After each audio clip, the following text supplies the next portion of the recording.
लूट की झूठी कहानी।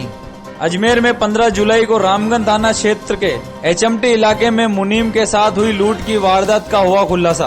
अजमेर दक्षिण सीओ मुकेश सोनी ने मामले का खुलासा करते हुए बताया कि उस दिन कोई लूट नहीं हुई थी। मुनीम के द्वारा मनगढ़ंत कहानी बनाकर पुलिस को उलझाया गया और उसके मालिक के साथ धोखाधड़ी की गई। अजमेर दक्षिण सीओ मुकेश सोनी ने मामले का खुलासा करते हुए बताया कि पिछले काफी लंबे समय से शराब और जुए सट्टे का शौकीन था।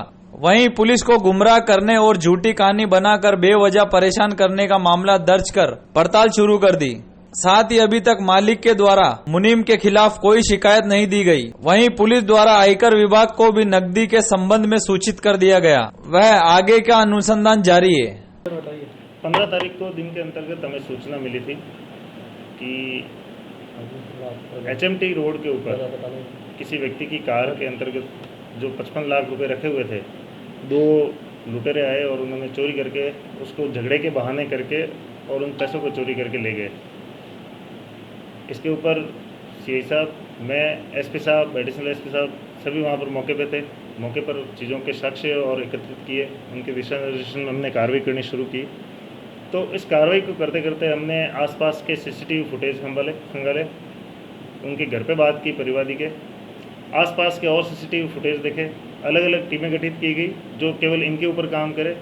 अलग टीम दूसरी एसपी साहब के निर्देशन में हमने सीडीआर के एनालिसिस के लिए तैयार की कि हम सीडीआर के ऊपर भी देखें, बीटीएस के ऊपर भी काम करें। इसके ऊपर एक दिन मेहनत करने के बाद में हमें इस तरह का कोई क्लू नहीं मिला, लेकिन परिवादी की तरफ से जो बातचीत की जा रही थी उसके ऊपर संदेह व्यक्त हुआ।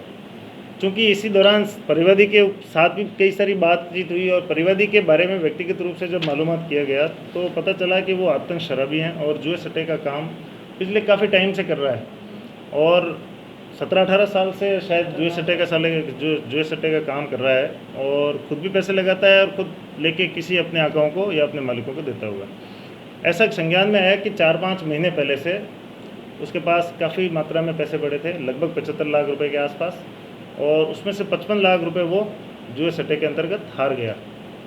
उस हारने के कारण क्योंकि मालिक ने 10 लाख रुपए उसके पास से मंगवाए, तो मालिक को इस भ्रम में रखने के लिए कि वास्तव में मैंने आपके 20 लाख रुपए तो मेरे पास पड़े हैं, लेकिन 55 लाख रुपए वास्तव में कोई लूट के ले गया, इस हिसाब से अपनी एक कहानी गढ़ी। और उस कहानी को गढ़ के, चूँकि आजकल टीवी पे, क्राइम पेट्रोल पे और हम देखते रहते हैं कई सारी स्टोरी बनाना, उसको गढ़ना, पुलिस के सामने पेश करना, गलत तथ्य पेश करना, उसने ये कोशिश की कि मैं भी इसी तरह की कहानी बनाकर एक लुटेरों की गैंग दिखाकर अपनी बात को सच्ची करवा लूँगा ताकि मालिक मुझसे पैसे नहीं मांगे और 55 लाख रुपए का उसके पास से कोई हिसाब किताब नहीं मांगे। इसी कारण से उसने ये प्लानिंग करके इस स्टोरी को बनाया, इस कहानी को गढ़ा और गढ़कर हमारे सामने गलत तथ्य पेश किए।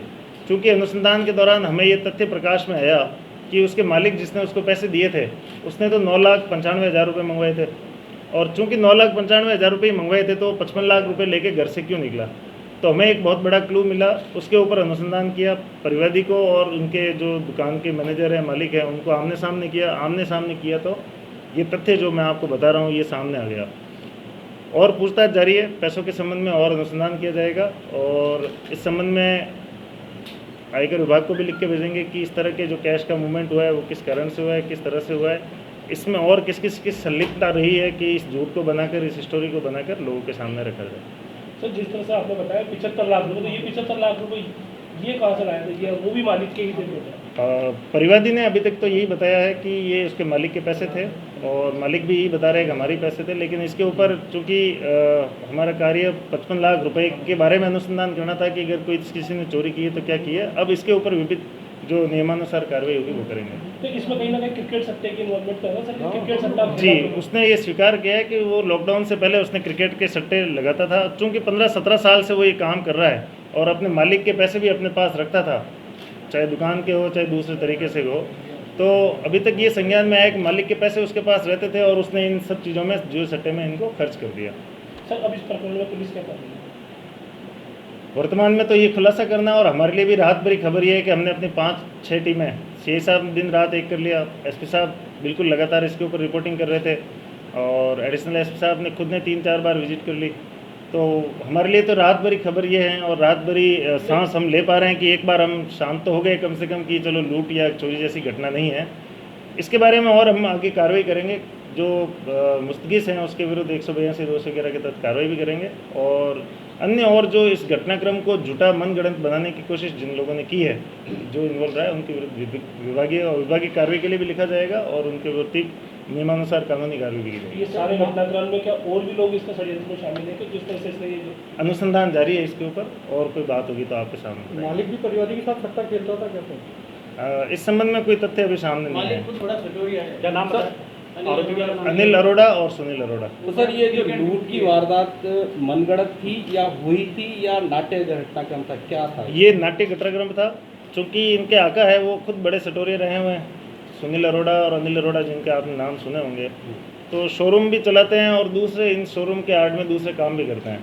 इसके ऊपर अनुसंधान करेंगे और कोशिश करेंगे कि चीज़ों को थोड़ा बाहर लाया जाए और इन सब चीज़ों को। इस लूट में मालिक भी शामिल थे? नहीं, मालिक अभी तक नहीं। तो मुख्य आरोपी अभी कौन? आरोपी कोई है ही नहीं, चोरी जब हुई नहीं तो आरोपी आरोपी क्या? ये इसमें किसी को गिरफ्तार किया सर?